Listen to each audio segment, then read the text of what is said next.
And now, live from the Christian Bible Baptist Church studio, your favorite noontime show, The Baptist Lunch, hosted by Pastor Gil Lorena. Amen. Magandang tanghali po sa ating lahat. Once again, welcome back to your favorite noontime show, The Baptist Lunch. And ngayon po ay muli na naman tayong pinagpapala ng Panginoon to have another episode. And today's episode is the episode for you young people. Kaya nga North, South, East, and West corner. And to our viewers nationwide and worldwide, a blessed noontime to all of you. Keep tuning in. And of course, sa mga team focus and team preparation, once again, this is our program that will surely help you during your break time.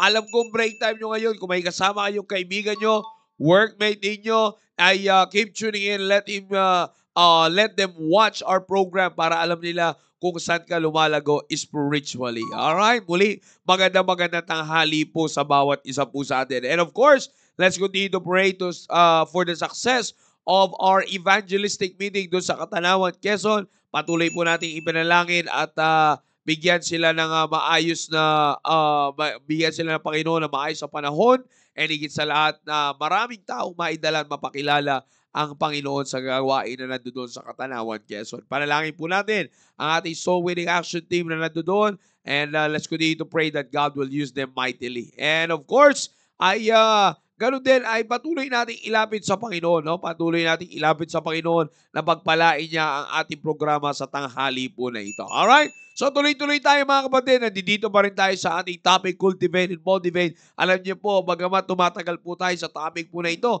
ay napakaganda ng mga usapin po na ito because this is what we really need para patuloy tayong lumago spiritually, and higit sa lahat, marami pa tayong matulungan na mailapit sa Panginoon at ma-encourage na sila ay patuloy na lumago spiritually at patuloy silang maging pagpapala not only individually but even to their family until na makita ang kanilang testimony and they can be a blessing for the whole country. Kaya muli, magandang tanghali po sa inyo lahat, and tuloy-tuloy po tayo sa ating programa. Alam niyo po, if there is something, young people, listen to this, if there is something that you need to focus on cultivating, walang iba kundi yung pag-cultivate ninyo na kayo ay ma-establish sa inyong pananampalataya. Establish yourself in the faith. Establish yourself in your faith. Alam niyo, wala nang gaganda pa sa buhay ng isang young people na establish ang kanyang pananampalataya. Alam niyo, alam ko naman sa panahon ngayon, marami tayong makikita na mga young people, marami tayong makikita na mga hindi lang young people, but also makikita tayo ng mga kabataan na even nakikita lang example sa adults, makikita po natin na they focus on establishing themselves more on their earthly life than their heavenly life. No? Ang pinag-uusapan po natin dito ay mas pinagtutuunan ng pansin ng maraming young people ngayon ang maging established in this present world rather than establishing their life in the Lord. At sa paanong pamamaraan natin makikita yan, mga kapatid? Sa anong bagay po natin makikita yung bagay na yung mga ganyang testimony? Wala pong iba, mga kapatid, kundi sa kanilang pananampalataya. Your faith will speak on where you are focusing. Yung pananampalataya mo ang magsasabi kung saan ka nakafocus ngayong ang buhay mo kung saan nakafocus. You see, now sabi ko nga sa inyo, maraming kabataan ngayon ang talagang they tend to prioritize more. Ito yung pinaka punto po natin, mga kapatid. They tend to prioritize, all right? Prioritize their work more dito sa mundong ito kaysa sa kanilang pakikinabangang spiritual. You see? Now, kaya ko sinasabi ito sa inyo, mga kapatid, tingnan niyo po, marami sa young people ngayon, they do not prioritize their relationship with God. And it speaks, young people, it speaks of your faith. Yan ay talagang makakapagsabi kung anong pananampalataya meron ka sa Diyos kung hindi mo priority ang relationship mo sa Diyos. Now, sabi ko nga, this has been a napakatagal na, very old issue. Sinasabi kong old, hindi luma. kundi talagang matagal ng issue sa buhay na maraming Kristiyanong kabataan. It's because of the reason na talagang alam niyo po na, yung faith na meron ang maraming young people ngayon is not on the, hindi ito yung wala ito sa pangunahin. It is not on the priority list of a lot of Christian young people. Kaya sabi ko nga po sa inyo, tinan nyo bigyan ko kayo ng magandang illustration. Bagamat marami tayong kinikilalang Kristiyan, yun sa atin na lang, sa ating po pamilya, na dapat encourage natin sa mga magulang, we should help them on this, and even sa mga adults, we should help them on this. Tinan nyo po, bigyan ko lang kayo pagkakataon. Katulad ngayon, 12 o'clock is the break time. Labas, sabihin na natin labasan ng mga pang-umaga. They can still find time to watch and grow using the program na meron po ating simbahan, but yet their attention is far away, no? Far away from the things that will help them grow in their relationship with God and that will help them keep and establish their faith. You see? Kaya kung po sinasabi yan sa bawat isa po sa inyo mga kapatid, para makita natin young people. Tignan niyo po isa-isahin natin. Team focus, let me talk to you for a while. Alright? And then later on, I will go to you team preparation. Alam niyo po, titignan niyo team focus. Saan nakatutok ang mga young people natin ngayon na nasa teenage years, nasa senior high, nasa junior high, senior high, team focus. Saan kayo nakafocus ngayon ng inyong nakafocus niyo, na-focus niyo ngayon ang inyong mga sarili. Yes, don't get me wrong with this. Sa lahat po na nanonood, mapamagulang at sa mga adults, hindi ko sinasabing masamang mag-aral, pero the best ang pag-aaral kung ang focus mo sa pag-aaral ay maitaas mo ang Diyos. Para lang sa ganun, patuloy kang tulungan ng Diyos na mag-excel sa iyong pag-aaral. You see, mas magandang nag-i-excel ka sa iyong pag-aaral na alam mong kasama mo ang Diyos kaysa nag-i-excel ka that you're doing it by your own. Kaya nga tinan nyo, young people, kayo mga nag-aaral, kayo mga team focus, most of the time, anong nangyayari? Parang struggling kayo palagi. You see, struggling kayo lagi sa pag-aaral nyo. Ramdam nyo yung stress na pag-aaral nyo. You know why? Because you're doing it by your own. You see, you're doing it by your own and not doing it with the one who can give you more knowledge, more wisdom, more understanding. You see, alam niyo naman mga kapatid, no? Again, uulit ko sa mga young people, team focus, kausap ko kayo ngayon. Alam niyo naman, and for this part, nasasabihin ko, even you, team preparation, for this part, okay, nasasabihin ko, alam niyo, God's wisdom, God's mind is a lot different from our minds, from our wisdom, from our knowledge. Iba yun sa Diyos. Kaya imagine, team focus, let me get back to you. Sa pag-aaral mo, dito sa mundong ginagalawan natin ngayon, imagine if you're going to use the mind, the unlimited. You see, if you're going to use the unlimited wisdom of God, dito sa mundong ito, kakapiranggot lang mga kapatid. Young people, listen to this. Can you turn me up, sir? Listen to this. Kung titignan mo, kakapiranggot lang. You see, kumbaga, katiting lang sa Diyos ang karunungan ng mundong ito kung ikukumpara mo sa kaisipan ng Diyos. So what I'm simply trying to say to you, young people, is that you have to take advantage of the fact and the blessing of privilege na meron tayo sa simbahan natin na nakakatulong, inuulit ko young people, nakakatulong para kayo, take note of this, ay mag-excel sa inyong pag-aaral dito sa mundong ginagalawan natin. Sa pag-aaral nyo sa eskwelahan ninyo, sabi ko nga sa inyo, kaya nga ramdam na ramdam nyo eh. Di ba? Ramdam na ramdam nyo yung stress. Ramdam na ramdam nyo yung pagod. Parang drain na drain kayo at the end of the day. Alam nyo paano ko masasabi yan? Wala kayong saya at the end of the day. Di ba? Again, inuulit ko. Wala yung joy. Wala kang peace. Para kang lagi nag-aalala. You see, you're always worrying. You don't have the peace at the end of the day. Troubled lagi yung isip mo at the end of the day. You see that? At the end of the day, wala kang joy to have fellowship with your parents. Oh, di ba? Oh, ito patunay, team focus, listen to this. Bigyan ko kayo ng magandang patunay. Ito yung introduction na rin doon sa pag-uusapan natin bagong topic mamaya.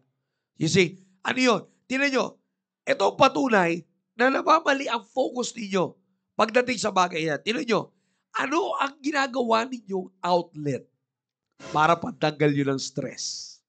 Ano nagiging sinasabi nyo outlet para magkaroon kayo ng kahit paano man lang, magpapakasaya muna tayo, stress na stress tayo sa school eh.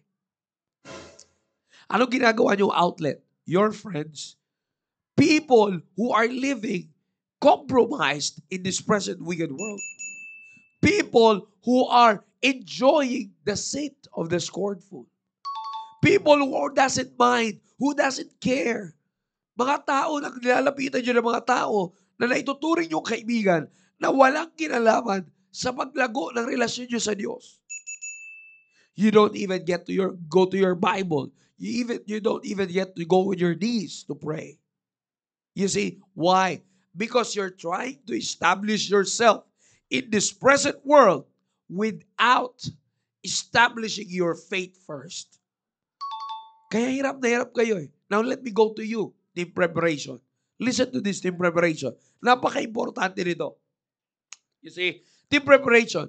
Establishing your faith first is very important because you're preparing yourself in the life of marriage. Again, inuulit ko, you're preparing yourself in the life of marriage. Na kaya ako sinasabi ito sa inyo, team preparation. Most of the time, you are more focused now on establishing what you will need sa kasal, sa pag-aasawa. Nandun yung priority mo. You see? Yes, it can be one of your priorities, but it shouldn't be top of your priority over establishing your faith. Because what you need more when time comes that God will bring you in the position of the life of marriage. Dadaling ka na doon ng Panginoon sa pagkakataon na yun. Alam mo, kung ano napakalaga, pananampalataya. You see, your faith will tell you that you need more of God. Your faith will help you be established with your family. Your faith will help you establish yourself, your relationship with your husband, and later on your relationship with your children, your relationship with the whole family.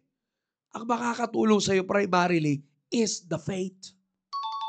You see, na kaya ako sinasabi sa inyo, because anong kadalasan na nangyayari? As I said, sabi ko nga sa inyo, anong kadalasan na nangyayari? Nakafocus kayo. Later on, I will give you evidence that kung preparasyon lang para sa pangangailangang pisikal, pangangailangang pinansyal, material, you see, may bibigay ako sa inyo mamaya ebidensya na He can establish it by His own. Pero makikita nyo mga kapatid, no? Kaya ko naisip na ito yung ibigay sa inyo ebidensya because He can prepare that by His own. Pero anong nangyayari? Sasalungat naman siya pagdating sa standard ng pagpapamilya. Sasalungat siya sa tinuturo ng Biblia. You see, kaya ano nakikita ko nun? Pwede niyang gawin yan by His own. But again, pagpasok kaya sa life of marriage, kasama niya kaya yung Diyos.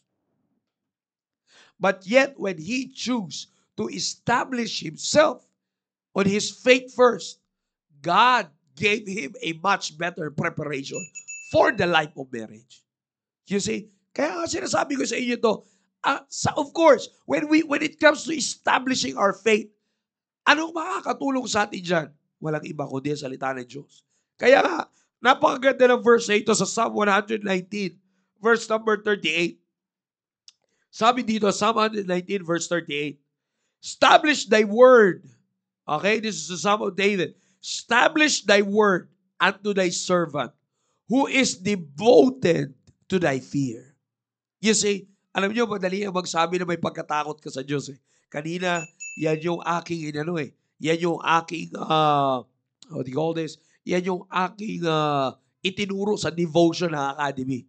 You see, the fear of the Lord. Understanding the fear of the Lord. Sabi ko sa kanila, bago ko kayo dalhin sa mga character lessons, ang importante muna, maunawaan nyo yung pagkatakot sa Diyos. Kasi hindi nyo i-apply ang mga biblical character. Wala kayong may apply na godly character kung wala kayong pagkatakot sa Diyos. You see? Now, kaya ako binanggit po sa inyo yan. Because kayo team preparation, let me ask you the same question. Do you really understand the fear of the Lord? Kaya nyo kayang ipaliwanag ano ba ang ibig sabihin ng pagkakaroon ng pagkatakot sa Diyos? You see, madali lang. Pero mahirap yan kung ang pagkatakot nyo sa Diyos ay takot kayong parusahan, takot kayong mahirap yan, may word pa, takot kayong sumpain. You see, takot kayo na parang ang pagkatakot nyo sa Diyos ay para kayo natatakot sa isang aswang. You see, mahirap yan kung ganyan. You see, kaya maganda itong verse na ito, sinabi dito ni King David. Sabi niya, establish thy word. Sabi niya sa Diyos, establish thy word, O Lord. You see, establish thy word unto thy servant who is devoted to thy fear. You see, alam niyo most of the time kung bakit hindi na-establish ang ating pananampalataya, particularly you young people, why your faith is not really established, it's because you're not established in God's word. And the reason why you're not established in God's word, it's because you're not yet devoted to the fear of the Lord. You see, malawak ito. Kaya sabi ko sa inyo, young people, napakaganda nitong pinag-uusap na ito. Madali lang, sabi ko sa inyo, madali lang magsabi na may pagkatakot ka sa Diyos. But the evidence na meron kang pagkatakot sa Diyos, you establish yourself in His word. And the fruit of being established in God's word is being established in your faith. Kaya nga, ano bang preparasyon ang ginagawa mo sa buhay mo? Lalo na if you're preparing in the life of marriage, team preparation. Napakaganda ng preparation mo. Why? It's because you are established in your faith. Paano nangyari yun? Because you establish yourself in God's word. And brethren, bago ko makalimutan, you see, pag pinag-usapan natin yung salitang establish, you see, alam naman natin yan. See, pag pinag-usapan natin yung pagiging established, ibig sabihin, coming from its word, being established means being stable. It implies being stable. Kaya nga sabi ko sa inyo, young people, put this in mind. Again, inuulit ko.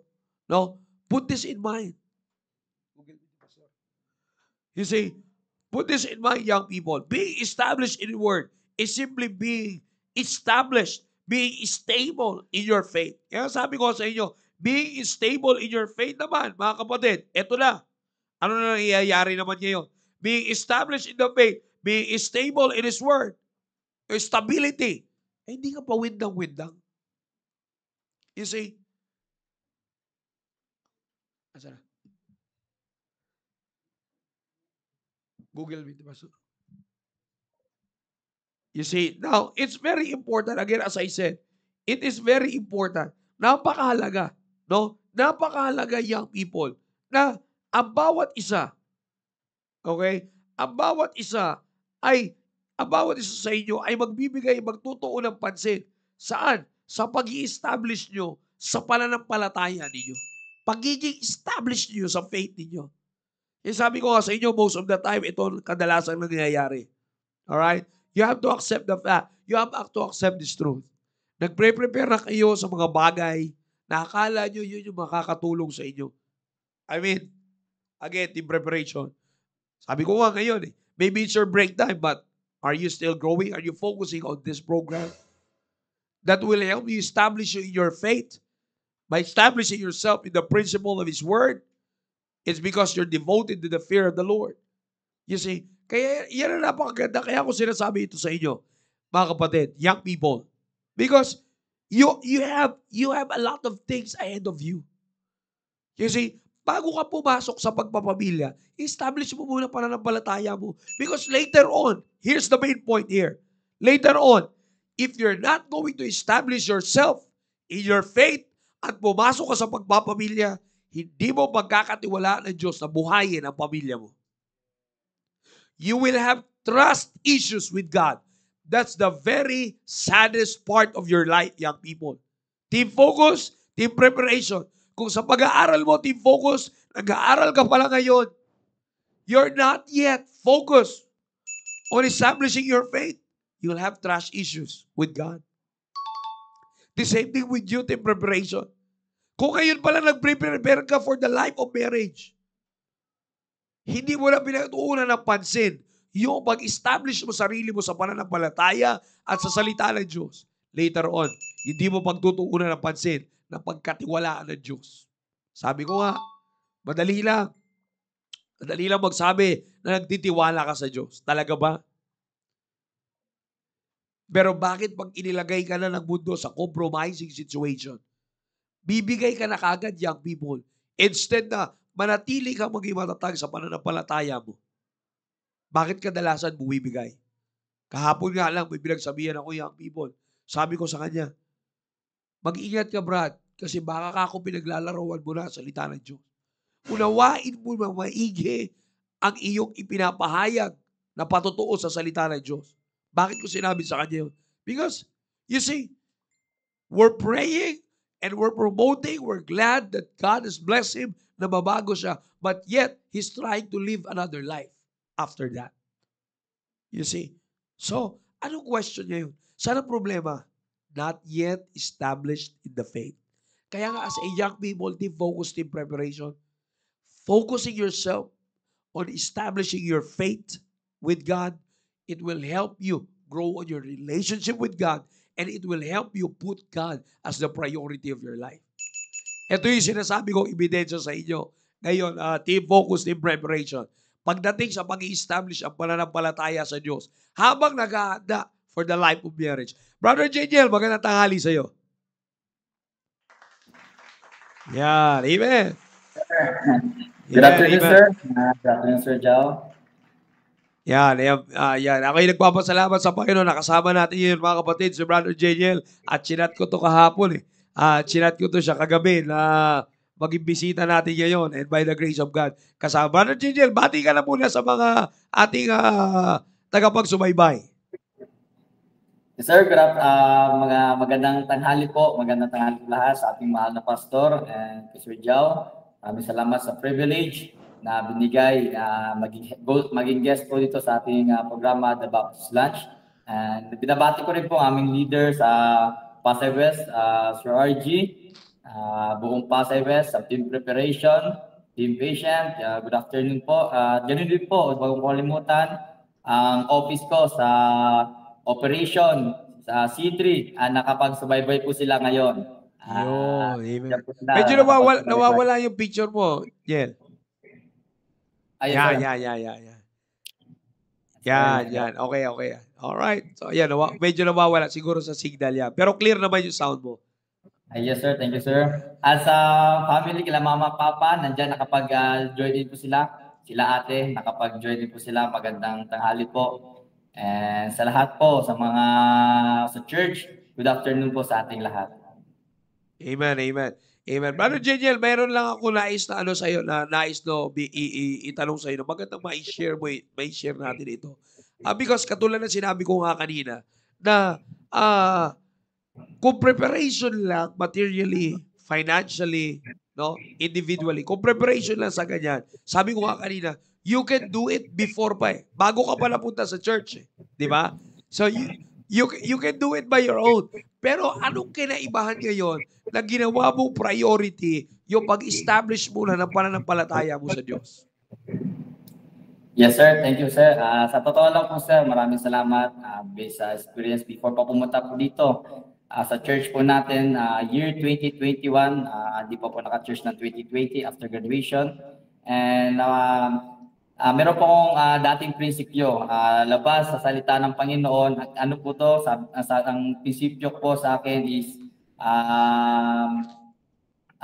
meron naniniwala po sa long-term relationship. Okay lang na sa labas na simbahan makapag ng ibang relation, pero i-win ko rin naman.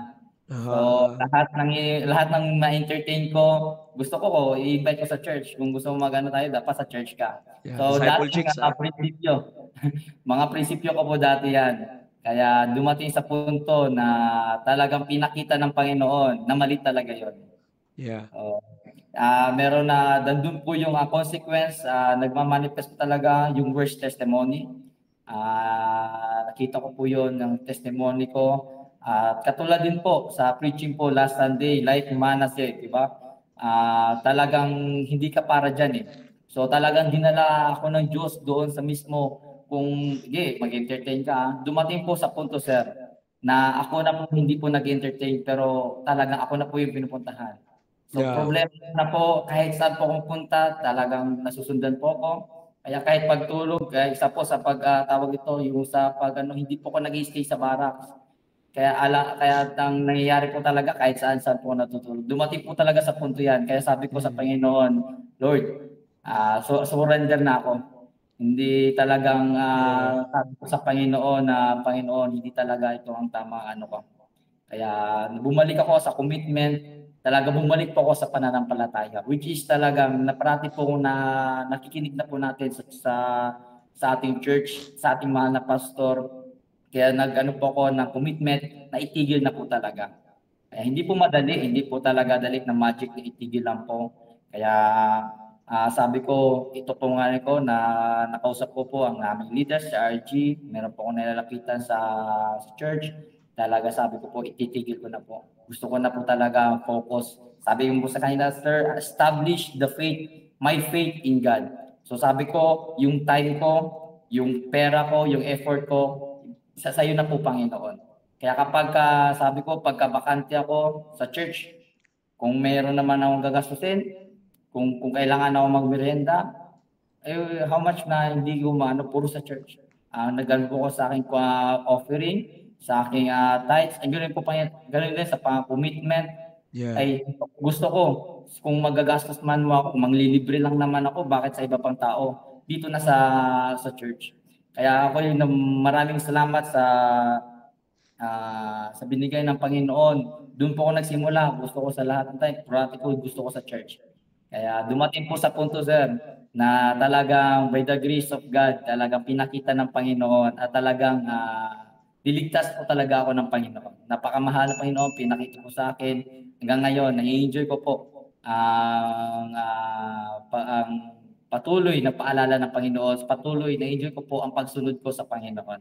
At sa totoo lang po, regarding sa marriage, sir, hindi naman po talaga totally na gusto ko na dahil sa marriage. But nakita po ng mahal na pastor po yun. Si pastor po mismo, kailangan na makasal. So ako mismo, hindi ko naisip yun na ako, pastor, gusto ko mag-asal. Yun ang kagandahan, no? Yun ang kagandahan na na-establish mo yung pananampalataya mo because the man of faith na pinadala sa iyo ng Diyos, yun mismo nagsabi sa iyo na pwede na, di ba? Yes, sir. Yes, po, sir. Kaya maraming salamat sa totoo lang po, yung dati ko po na nawala na po sa focus ko po yun eh. Sabi niyo po kanina, sir, nawala na po yung focus regarding sa pag-aasawa, pang relationship, nawala po yun. Ang ko lang po na magamit ako sa Panginoon. Ang time ko, kahit yung effort, kahit kasasakyan, lahat, sabi kung may request, sige, sabi ko, yes sir, yes and yes. Kaya ako yung nagpapasalamat na masaya po kahit yung mga gamit ko, mga sakyan ko po nagagamit po sa Panginoon. Hanggang ngayon, hindi po ako nasisiraan sa kalsada. Sa sasakyan ko po ay patuloy po yan nagagamit. Nakakasakay po ng 8 and 9 po yan sa galing po ng area pero patuloy po iniingatan ng Panginoon at di po nakakarating. Po. Alam mo, Sir Janiel, maganda yung sinabi mo na yung kanina eh. Kaya, kasi sinabi mo kanina na talagang sinurrender mo na sa Diyos eh, di ba? Isinuko mo na sa Panginoon eh. Yun ang maganda doon eh. Lalong isinuko mo sa Panginoon. Because, sabi ko nga, the same testimony, God knows it, the same testimony during that time, nag-usap kami ng Panginoon, sabi ko, it's up to you, Lord. Sinabi ko yan, kung ano lang ang igagay. Ang kagandahan talaga, yan ang sinasabi natin eh. Because if you establish yourself in the faith, ang pinakamaganda is that when you establish yourself in the faith, young people, talagang makikita mo na Diyos ang gagalaw. Katulad na sinabi ni Sir Janiel, Yes, sir. Inan mo na sa Panginoon eh. Panginoon, sinurrender ko, Panginoon, bahala ka na dyan. Talagang sinuko mo sa Diyos. Tinuloy nyo, tapos tinuloy-tuloy mo yung kasiyahan mo sa gawain ng Panginoon at sa gawain ng Panginoon at ikay ginagamit ng Panginoon and lumalago yung pananampalataya mo. Kaya ngayon, ang nangyari ngayon is that sabi ko, lumalago yung pananampalataya mo, na-establish yung faith mo, malalaman mo, Diyos ang may galaw sa preparation mo sa pag-aasawa, kasi sino nagbukang bibig sa'yo? Pastor.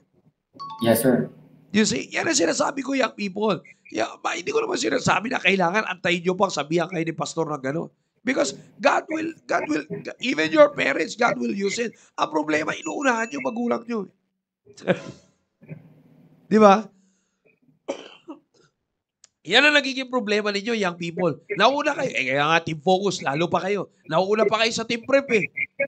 Maulahin nyo na muna sila Ma'am Sai, tsaka sila Ma'am Ara. Huwag nyo naman ganon. Mas pangit nyo ganon. Hindi, joke lang po yan. Pero ito lang sinasabi ko, sabi ko nga, establish yourself in the faith. You see, minsan kasi ang pakiramdam ng marami young people ay para kayo nahuhuli, para kayo mahuhuli sa ganito, ganyan, keso ganyan. Para kayo laging mahuhuli sa ganung sitwasyon. No, hindi kayo mahuhuli. You see, hindi kayo mahuhuli. Bagkus, Diyos ang nakakaalam ng proper timing. Kaya tuwan-tuwa ako sinabi mo, Brother Janiel eh. Tuwan-tuwa ako sa sinabi mo na sinorender mo sa Panginoon. Kaya nga nung sinorender mo sa Panginoon, nakapag-focus. Kaya din yung young people. Anong ginawa ni Sir Janiel? Nag-focus siya sa Panginoon. You see, nung nag-focus siya sa Panginoon, syempre, as he focuses on God, pananampalataya, pinag-uusapan doon. His faith keeps on growing. And when God knows, okay, lumalago ka na, ang layo mo na sa dati mong pananampalataya sa akin, ang layo na ng sitwasyon mo ngayon, then God knows that He's ready. Kayo, anong sabi ng Diyos? Through the pastor.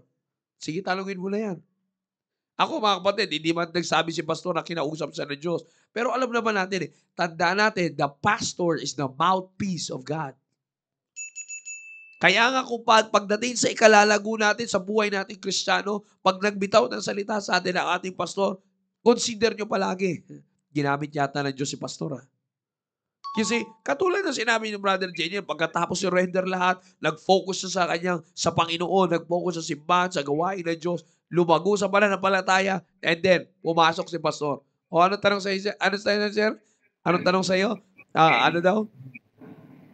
Sabi niya po, sir, kailan ka mag-asawa? Oh, you gotta, see that question? See, noon pa man, bago ka pumunta sa church, siyempre, pagka-graduate mo, sundalo ka, di ba? You have the means eh. Tama ba ako, Sir Janiel, di ba? At madalas marami nang gumagawa niyan. You see, even si Janiel can testify, kayo pong mga nanonood, marami nakakagawa niyan. Marami nang pwede gumawa niyan after niyan. Pwede na siya makapag-asawa. Bakit? Meron na siya siguradong kabuhayan. Sundalo siya. But yet, anong ginawa ni Brother Janiel? Inaasa niya lahat sa Diyos. God knows the right timing. O ngayon, nasaksihan natin lahat. Sinabihan siya ng pastor natin. O Janiel, kailan ka mag-asawa? You see? Doon niya ngayong pinag-isipan, doon na ngayong pumasok yung kanyang preparation for this life of marriage. Pin-establish mo siya ng Panginoon sa pananampalataya niya. And then pinaprepare siya for the life of marriage. Galaw ng Diyos. Bakit? Galaw ng pastor. Mula sa Diyos, pinalago siya, then ginamit ang pastor, and now, nakita natin lahat, saksi tayo church. Pinresent sila sa simbahan. Ang ibinigay sa kanyang babae, karapat-dapat na babae sa kanya. You see? Bakit? Malago rin sa pananampalataya. Ginagamit din sa gawain ng Panginoon. Nang totoo. You see? No, kaya ako sinasabi sa inyo, mga kapatid, young people, yan yung sinasabi ko, establish yourself in the faith. You see? Establish yourself in the faith. Kaya nga sabi, actually, Sir Janiel, kaya talaga ito ikaw naisip ko dito. Pero ngayon ko lang narinig yung testimony mo na yan, na sinabi mo talaga na fully sinorender mo talaga sa Panginoon. Yeah, yan ang sinasabi ko. Alam mo, Sir Janiel, yan yung mga kinatatakutan ng maraming young people ngayon. Lalo na sa inyo team preparation. Yung fully isuko nyo sa Diyos, yung mga bagay na i-consider nyo. Kaya minsan sabi ko nga sa inyo, you will have trust issues with God. You see, you are always double-minded pagdating sa Diyos. Kaya ngayon, pag nag-double-mind ka lang, hindi nyo namamalayan, you're starting to compromise your Christian life. At dahan-dahan nang nagiging mahuna yung establishment mo ng pananampalataya. Kaya ka nga na-compromise na eh. Kaya, alam nyo mga kapatid, ito, living testimony, napakita ko sa inyo. Sa mga lalaki dyan na nasa team preparation, lalong-lalo na. Sabi ko nga yan ang isa sa pinag-pray ko . You see, kaya I focus more on building the men sa team focus kasi pupunta ng team preparation eh. You see, most of the time ang naaayawan is mas maraming babae sa team prep kaysa lalaki. You see, na kaya kung sinasabi sa inyo, eto na testimony, nakikita nyo. Sinurrender niya, team preparation, relationships, bitawan nyo yan kung alam nyo hindi pa Diyos ang nagbibigay sa inyo ng oras. Madali nyo lang naman malaman yan eh.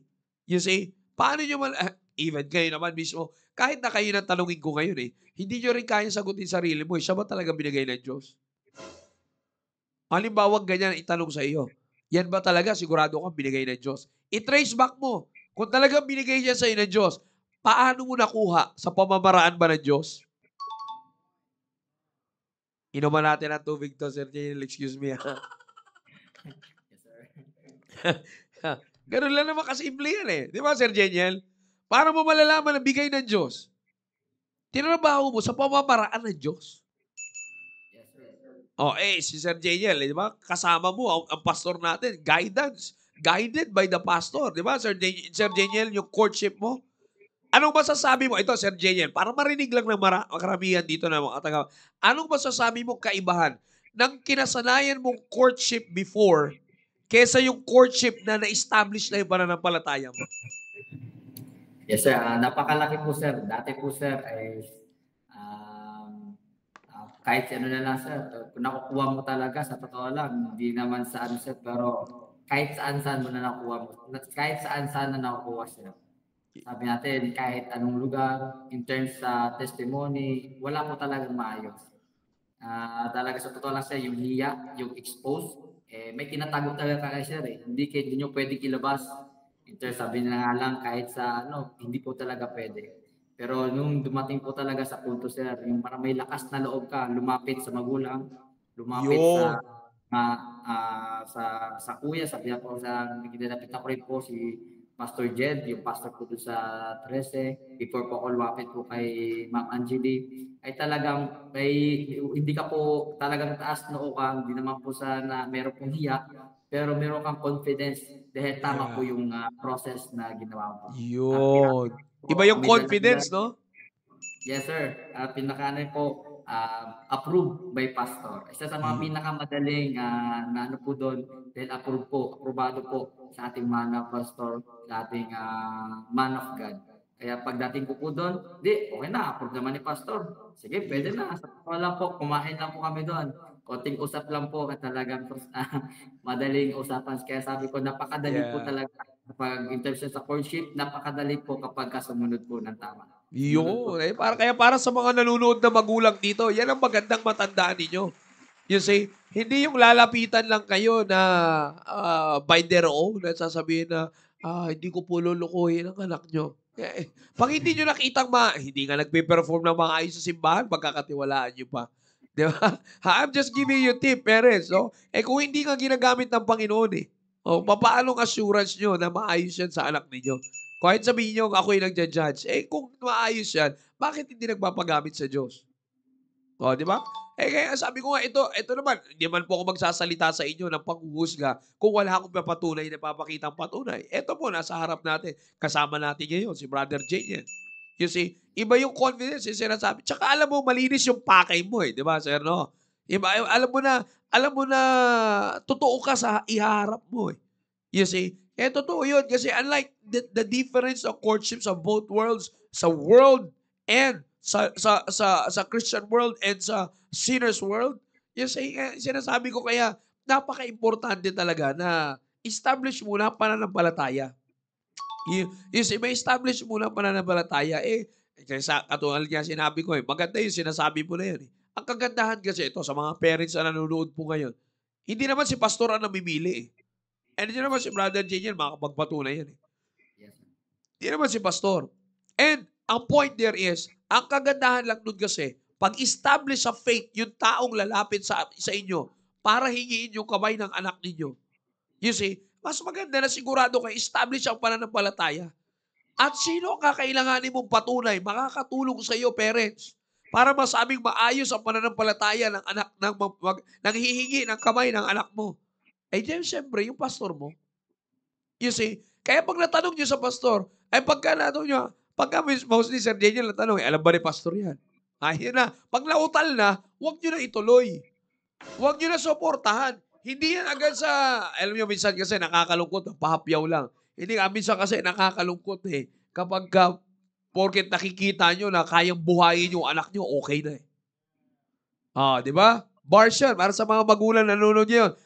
Ako eh, bahala, I'm answerable to God kung I'm saying this para i-offend kayo. No, I'm saying the truth para mabukas ang isipan po ninyo. Mabukas yung mga mata nyo, parents. Hindi porket nakita nyo parang kayang buhayin yung anak nyo. Sige anak, pwede yan. Kahit hindi alam ni pastor, aalagaan nyo rin. Itatago nyo rin. You see? Na kaya ako sinasabi sa inyo yan, ano pinoproject yung buhay ng anak ninyo? Now, balik tayo dito sa inyo, young people. Kayo rin. Kayo rin naman, young people. Kaya ako pinakita sa inyo si Sir Janiel kasi hindi imposibleng mangyari sa inyo.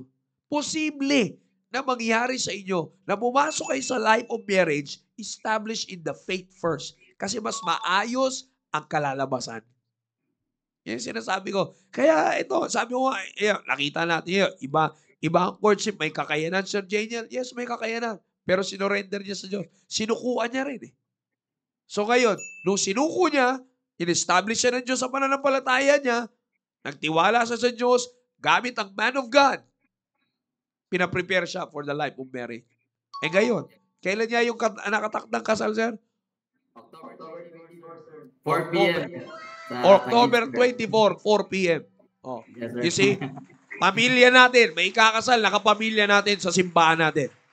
You see that, brother? Yan, sinasabi ko sa inyo, napakaganda. Kaya, Sir Janiel, can you give an encouragement sa mga young people natin, both team focus na rin and team preparation, kung paano nila dapat seryosohin ang pagpapahalaga ng establish ang kanilang pananampalataya? Yes, sir. Sa mga kasamaan ko po sa team preparation and ganoon din po sa team focus. Sa totoo lang po, in terms naman po talaga sa busy, sa time, hindi po natin maiilang po yan. Meron po talaga tayong time. Pero dapat, po natin, nabigyan po talaga po natin ng time. Huwag po natin hintayin yung free time. Dapat po lahat po ng gawin ay sa Diyos yan. Dapat po natin, parati po natin iniisip na dapat meron pong Diyos. At ganun po, gusto ko po ipano, in terms of pag-focus, talagang patuloy lang po magpagamit. Kagandahan po sa church po natin, hindi ka na po talaga na, ano kaya ang sasabihin ko? Ang kagandahan sa church po natin, kung ang nandun po yung willingness. Sabi ko po nung pumunta po sa ministry, kahit ano lang ako, magpunas lang ako ng upuan, kahit magwalis lang ako, gusto ko pumunta talaga sa church. Ayun ang una kong gusto kong, nakikita ko sa sarili ko, kahit magwalis lang ako. Gusto ko sa church, kahit yung sa choir, hindi ko po naisip po yan. Habang kumakanta sila, habang nagwawalis ako, kumakanta, nag-enjoy po ako. Kaya ang pinaka-the best na is yung availability. Kung may time po kayo, sa church po kayo mag-stay. Hindi naman po kayo, po talaga sa church, at patuloy po. Talagang dumating po sa punto na yung mga ginagawa niyo po dati sa mga pangkamunduhan ay mawawala. Kunti pong mawawala. Yung panglasa niyo po sa barkada, sa ibang mga pangkamunduhan ay talagang mawawala po. Wawalain po talaga ng Panginoon po yan. Kaya doon po yung kasiyahan nyo kapag patuloy nyo po ginagamit yung investment ay sa gawain po ng Panginoon. Kaya lang po, darating sa punto. Kaya hindi po na po kayo magsasabi o papaalam. Si pastor na po mismo, kailangan mag-aasawa. Kaya mabibigla ka na lang po kahit na pwede na pala. Diba? Ganun ang kirayan po ng Panginoon po. Kaya yun lang po, maraming salamat po. Amen, amen. Maraming salamat, Brother Janiel. Kaya, alam niyo mga kapatid, maganda yung sinabi niya. Kaya tandaan niyo yan, young people. Kaya nga again, sabi ko nga sa inyo kanina, it's very important to focus and take it seriously. Pag-i-establish yung sarili niyo sa pananampalataya. Hindi ba pwede na hindi nyo ma-establish yung sarili nyo sa pananampalataya? Wala nang tatalo at sasaya pa sa buhay na establish kayo sa pananampalataya nyo sa Diyos. Because, mapatsay nyo team focus, pagdating sa pag-aaral ninyo ngayon pa lang, pag-establish kayo sa pananampalataya nyo, patuloy kayong mag-excel dyan, ay guarantee nyo. Bakit? Alam mo, nakasama mo ang Diyos. Pagkakatiwalaan mo ang Diyos dahil establish ka sa pananampalataya mo. The same thing with you, team preparation. You see, huwag kayong mag-focus sa age ninyo na, ay, ano ba yun? Parang tumatanda na kasi ako. Para kasing nahuhuli na yata ako. Yung mga kaibigan ko, 3 na anak. Ako wala pa. O, di ba? Ano ngayon? You see? Ano ngayon? Ano yung sabi ko sa ito bago tayo magtapos, team preparation? Gusto ko lang i-share sa inyo. Sometimes you have to accept the fact na marami kang sinayang na panahon. Nabanggit ko na ito dati. Marami ka nang nasayang na panahon because you choose to live in worldly standards. Ngayong lumipat ka, pumanig ka sa panahon ng Diyos, sa standard ng Diyos, what's the next thing? Ngayon, huwag kang maiinip. Because for how many years kang nabuhay na sinayang mo na dapat yun yung pamamaraan na para sa Diyos. You see? Kaya ngayon, huwag kang maiinip. Because God knows the right timing. You see? Huwag kang maano sa edad. Because aanin mo yung bata ka nga nag-asawa. Tanong, pamamaraan ba ng Diyos? Bata ka nga nag-asawa, kasama mo ba yung Diyos? You see? Kaya yung sinasabi ko sa inyo. Team preparation, establish yourself in the faith. Establish yourself in the faith.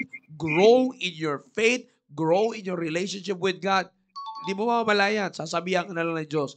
Ready ka na sa relasyon mo sa tao na maayos. You see, bakit? May maayos nga yung relasyon mo sa akin. At saka bibigyan ka ng tamang tao na ibibigay sa iyo ng Diyos. Bibigyan ka ng Diyos ng tamang tao na para sa iyo dahil naiingatan ng Diyos yung maayos na relationship mo sa Kanya. Yan ay lagi niyo tatandaan. Alright? Muli, maraming salamat, Sir Janiel, sa iyong magtugon sa ating invitation to be here, and despite na may trabaho siya and kinuha lang natin yung break niya Pero pero ganun pa man, ay biyaya na pa yun sa mga kasamaan mo dyan sa trabaho.